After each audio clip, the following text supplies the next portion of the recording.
6:11 PM naman ay kumain na kami. Thank you po sa pa-foodangs. Isa pa. 3, 2, 1, go.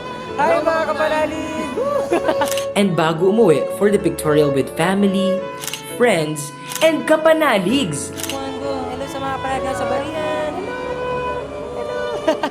Nagpicture rin kami with Mama BSP and Nana Shells ni Chicken James. 7:12 PM, hinabad ko ang barong at for the drive na naman. What a long day it was and super grateful kasi first time nating maisama si Mama BSP sa isang marine exhibit. And first time ko ring magpasok ng imahen sa isang marine exhibit.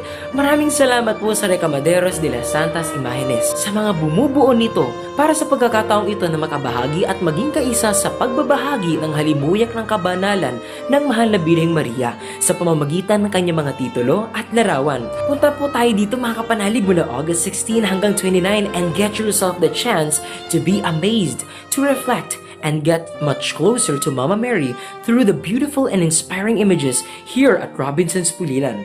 Tara na! Punta na mga kapanalig!